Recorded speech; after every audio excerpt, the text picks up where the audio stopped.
What's up guys, today I will be talking about the coil glitch. I'm referring it to as this because that is what it is known by.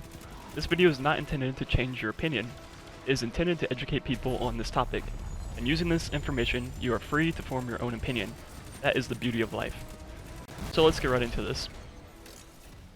What is the coil glitch at a fundamental level? Since Destiny 1, there has been a set-in-stone ammo economy that has been controlled by the same function ever since.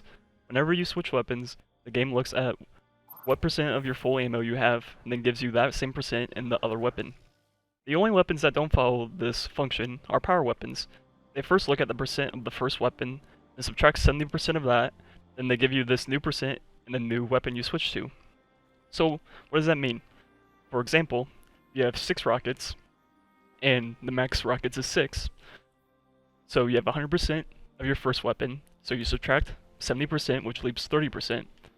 Then you switch to, let's say, a fusion rifle, and the fusion rifle is capped at 14 ammo.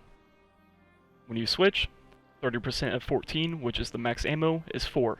So when you switch from 6 rockets to a fusion, you get 4 fusion. So what's different with the coil? Why does the coil glitch work? The Wardcliff coil is a very unique weapon. Every rocket fired from the coil breaks into 8 smaller rockets that track enemies individually and do their own damage. For this effect to work, each of the 8 smaller rockets are treated as their own entity. Therefore, in the coding, 1 coil equals 8 rockets. When you switch off coil with 1 rocket to another rocket, for example, the game checks your ammo counts in the coil and sees that you have 8 rockets, then checks the new rocket's max ammo, which is 6. The game then realizes you have more than full ammo. This works with every weapon and also explains why switching to coil always leaves you with no ammo, since 1 coil is treated as more ammo than any other power weapon you can ever equip. This is a bug, not a cheat or an exploit. Every single time you switch weapons, it follows this code. So if we are calling the coil lane a glitch, then every single time you switch a weapon, that is also a glitch. If you have ever equipped the coil, then you have also cheated. Now, let's talk about being consistent with how we approach things. There are multiple ammo bugs in D1. Year 1 had the icebreaker glitch, which made 1 of each ammo type drop from every kill. No one complained, and as a matter of fact, almost all high-end PvE challenges at the time used this glitch. After that came Year 2's Sleeper. It did the exact same thing as Coil currently does, but reverse. Switching to it gave you full ammo as long as you had more than 10% of the previous equipped weapon. Year 3 saw the outbreak of using exotic swords to get full heavy by switching scabbards around to trick the game into thinking you had a higher percent of your total ammo. Also in PvP, people would equip Icebreaker and sidearms to first get full ammo, then switch to whichever secondary weapon they would like. Where was the backlash then? I could go on and on about challenges that used real exploits and glitches, and even cheats, where the community didn't even bother, or even care, but that's not the point of this video. Here, and I'm going to talk in this video about why I decided to use a macro for the solo siege engine encounter on Heroic. Many big YouTubers made videos about the coil bug when it was first found. In the wise word of Gothalion, a cheat is a cheat. Where was the backlash then on all these other examples? Lastly, before we get into a few messages from other teams. In the end, even if you think it's cheating, why complain to us? We did not make the game. It's up to Bungie to fix such obvious coding bugs before it becomes an issue. This bug was spread by many big YouTubers weeks ago, but Bungie did nothing.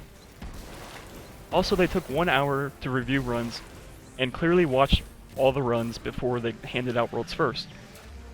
If they saw nothing wrong, leave it at that, it's their game. Final point is most teams use this bug while going for Worlds First. Here are some clips from a few teams that were brave enough to reach out and support us. First clip is by Zander Force, and I'll leave a link in the description to the top 25-ish completions. Yeah, top 25 completions, so you guys can check that out and see for yourself. Zander was second, and this is what he had to say on the topic. Yeah, that's unfortunate, Flash Man. You know, me and CG were talking about it, and we were just chilling. You know, we were indifferent about it. We had used the Wardcliff coil glitch at certain parts of the raid. I'd even used it at Callus, and then decided not to use it because it was just causing problems for me where when I was switching, I'd die. But yeah, I just let it pass over, man. I mean, it is what it is. It's in the game. Up next, we have a few words from Spartan, which was on the team with Slayer and Esoteric. They got 6th place. Anyone can do it. And if anyone can do it, it's not considered to be cheating. But them doing it is considered 100% normal. Did use coil on the gauntlets though, but that was only for one specific major. And then I switched to the rockets with full max ammo for the dogs when we first did it, because obviously you need max ammo dogs, and it's very important. As a Destiny player, I did admit that I used it because with max ammo for the dogs, you can bake, right? Like 24 stacks, 36 stacks, like whatever. Like I mean, it's perfectly normal. Obviously, casual players are gonna be like, that's cheating. You know, especially like hardcore Destiny 1 players can see. I mean, Gold is a hardcore Destiny 1 player, but the way he responds to like that is just, I don't know, it's considered very inappropriate because his team did it too. And literally a majority. Overall, it wasn't a cheat. It was the way how they performed the game. Even like I used it before fighting the dogs, but I didn't use that at the encounter after. But yeah, people just, I mean, it's the internet, it's Reddit, it's casual. It's all for casual players, you know. What can you do? Like, really, what can you do about that? And lastly, this is a clip from Teawrex from his stream. As you can see, he does the coil glitch.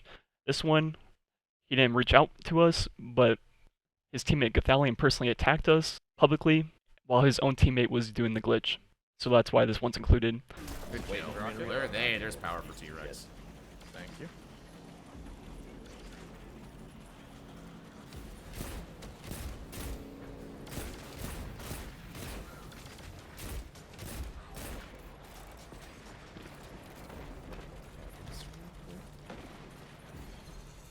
Alright, you can go.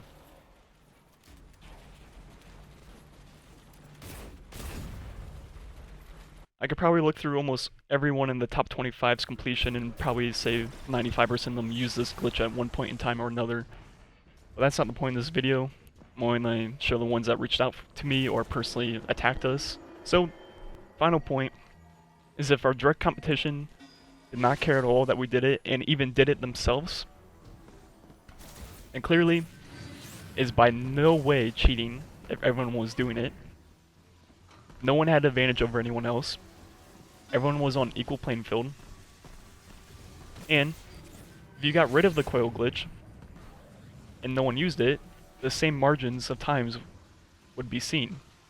Because when it came down to it, everyone's using the same bug, coil bug, then what made the difference between the different completions were the skill gaps. And with or without the quote-unquote glitch, this gap would still be the same. Just think it through, honestly. It's not very complicated. So overall, our direct competition did it and doesn't care, and Bungie clearly doesn't care. You need to get your entitled opinion out of here. It's not your game. You're not a developer. This community is over entitled to what they think they can control. It needs to stop.